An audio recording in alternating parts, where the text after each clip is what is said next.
Bom dia a todos que estão nos assistindo.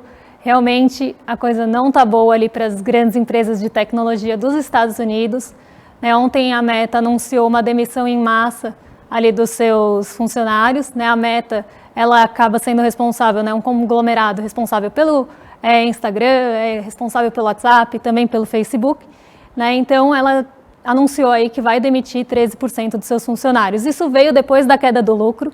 Então a gente teve uma queda do lucro agora no terceiro trimestre de 2022 bastante grande, então foi ali do ano passado para cá mais ou menos $1,50 quando a gente dilui isso por ação, então sai ali de um patamar de 3,22 dólares quando a gente tinha lá no ano de 2021 e esse ano chegou aí a mais ou menos 1,64 dólares por ação quando a gente dilui. Então teve uma redução aí de $1,50 por ação. E com base nisso, a gente tem essa demissão, esse movimento de demissões que já vem também acontecendo em outras empresas de tecnologia, como o Twitter, que teve ali depois que o Elon Musk assumiu o Twitter, ele já pensou aí em demitir 50% do quadro dos funcionários. Então aqui a gente vê um movimento do mercado, porque quando a gente teve o anúncio das demissões, as ações subiram. Então a gente tem aqui um movimento do mercado, justamente que mostra até quase uma perversidade aí, de que $1,50, então um lucro de $1,50 por ação acaba valendo mais do que 11 mil empregos no caso da Meta. E no caso ali do Twitter, a projeção é que se reduz em 50% esse quadro e são 7.500 funcionários. Então essa é a projeção de diminuição de 11 mil empregos no caso da Meta. E no caso do Twitter, 7.500 pessoas demitidas por causa aí de uma redução de custos para aumentar lucro. Então isso mostra até o que estava sendo falado aí no começo do programa. O mercado ele não quer olhar como é que esse lucro vem, ou de onde vem, de onde vai reduzir o custo, se é quadro de funcionário. Ele quer que o lucro chegue ao acionista e o acionista quer isso. Então não importa qual o movimento que vai ser feito para que se chegue nessa finalidade, desde que o lucro chegue e seja maior, não importa realmente como veio. E aí a gente vê, quando a gente fala, teve ali uma discussão em relação ao piso da enfermagem. Se é positivo em relação ao piso de enfermagem, a gente vê que o mercado de saúde cai. Mas se já tem um entrave ali, sobe porque pensa, poxa, então não vamos aumentar salário, não vamos aumentar custo. Então isso acaba refletindo aí, como é que esse mercado pensa em relação a seu lucro e como desumaniza muitas vezes as pessoas. Eu acho que o recado importante, gente, que primeiro, enfim, a gente prestar atenção que está havendo uma nova mudança de paradigma nesse universo virtual, As coisas estão mudando e toda empresa, quando surge muito grande, parece que é para sempre. Parece que, enfim, com o poder que tem, agora ela vai ser sempre uma consolidadora, mas as coisas mudam, sempre mudaram, vão sempre continuar mudando. E às vezes, os novos que estão surgindo, eles têm a velocidade, a maleabilidade, a possibilidade de fazer coisa que os grandes não têm. E aí, em algum momento, rompe, muda o paradigma e os grandes têm agora um fardo para carregar, que é o peso de ser muito grande. E aí vê isso aí. Quando que você imaginaria que a gente estaria falando de uma crise no Facebook? Há pouco tempo atrás era assim, impossível o Facebook ver uma crise. Quando a gente falaria de uma crise no Twitter? Várias pessoas estão esses dias postando o seguinte, o Elon Musk vai acabar com o Twitter. Agora está fazendo um negocinho que por $8 todo mundo pode ter aquele símbolozinho de verificado, e aí quem tinha verificado passa a ter um outro, começa a banalizar as coisas, começa a virar o lance da grana. Onde isso vai dar? Onde isso vai dar? Não sei. Não dá para saber. Mas que está mudando? Tá. Mas o ponto que a Débora fala, importantíssimo, é o seguinte. A Bolsa de Valores, o valor de uma ação, não é sinônimo de se a vida das pessoas está melhor ou pior. Isso é uma estupidez que algumas pessoas falam, que é o seguinte, Bolsa subiu, que bom, a vida de todo mundo está melhor. Bolsa caiu, que ruim, a vida de todo mundo está pior.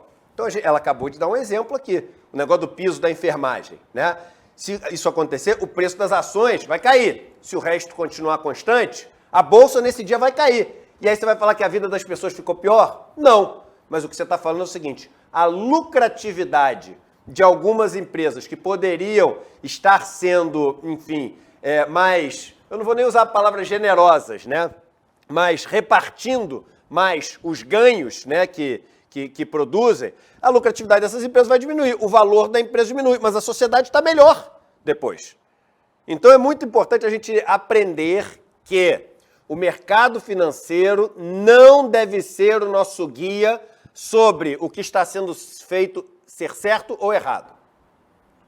Eu adorei o começo do programa hoje, Débora, porque se durante muito tempo teve muita gente da esquerda que falava assim, não acredita nesse cara, porque esse cara defende banqueiro, ele está fingindo que é de esquerda, mas ele defende banqueiro, foi o que eu ouvi desde que eu fiz uma conversão na minha vida. Hoje, no começo do programa, eu ouvi de um monte de gente da esquerda o seguinte, caramba, Eduardo, mas tu tem que dar um voto de confiança para os banqueiros, tu tá muito radical de esquerda. Então eu achei mó barato esse negócio no começo, pelo menos esse risco. Sabe, eu vou dizer que não corro mais, daqui a pouco muda toda a opinião e me critica do outro lado de novo, não tem problema.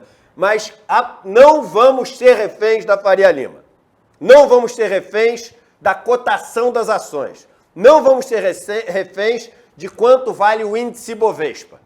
Né? A gente tem que entender o que isso significa, entender que, claro, o mercado de capitais é saudável, uma bolsa que funciona bem, né? Isso acaba fazendo com que as empresas tenham mais facilidade de captar dinheiro, elas geram mais emprego, investem mais. Tudo isso é verdade, mas não é tão simples quanto as pessoas imaginam. Não tem essa relação direta, reta e simples de que subiu é bom, caiu é ruim. Não tem. Exatamente, não tem nem aí muito o que colocar, mas realmente é isso. E quando a gente tem queda de lucro, normalmente acorda a história para o lado mais fraco, que é dos trabalhadores. Então, esse é um ponto que eu queria trazer para vocês. O outro é em relação ao nosso frágil comércio, né, que mais uma vez aí mostrou sua fragilidade, apesar da alta que a gente teve agora no mês de setembro. Né? Então, quando a gente fala, né, de comércio, vendas no varejo, a gente já vinha com uma constante meio ruim, né, de quedas. Né? Então, quando a gente vê aqui, esse gráfico mostra a relação, o crescimento em relação ao mês anterior. Então, a gente vê que em setembro, a gente teve uma alta aí de 1,10%, mas a gente vinha de quedas anteriores ali, de 3 meses de quedas bem bruscas, né, do setor comercial. Então, a gente tem visto, né, o setor mostrando essa fragilidade bastante acentuada, principalmente ali nas atividades que têm os itens mais caros, móveis e eletrodomésticos, nos acumulados, estão ali tristes, né? É muito ruim os números ali apresentados pelos móveis e eletrodomésticos, justamente porque são atividades ali, ramos mais caros. Então, os produtos mais caros, eles estão sofrendo mais, justamente porque a população não tem renda e muitas vezes precisa escolher o que ela vai comprar. Isso fica mais claro até quando a gente olha os acumulados. Esse ano, então se a gente pegar de janeiro a setembro, o comércio cresceu 0,8%, ou seja, o volume vendido ali nos comércios brasileiros cresceu 0,8%. Se a gente olha em relação ao ano passado, né, então em relação a outubro do ano passado, o crescimento foi negativo, então na verdade não houve crescimento, teve uma retração do comércio de 0,7%, então o volume de vendas foi menor em relação ao ano passado. E aí, quando a gente entra nesses detalhes de quais ramos estão sofrendo mais, isso expõe que vem de uma fragilidade justamente da falta de renda, porque entre às vezes sair num fim de semana ou fazer uma compra, né, o brasileiro está preferindo sair no fim de semana, então a gente vê que os serviços sobem, mas o comércio que faz parte dos serviços cai. E aí a gente vê também um outro ponto, que é justamente isso, itens mais caros, que o brasileiro não está tendo renda para comprar ou prefere não comprar por cautela, estão sofrendo aí bastante, tanto no acumulado do ano quanto em 12 meses.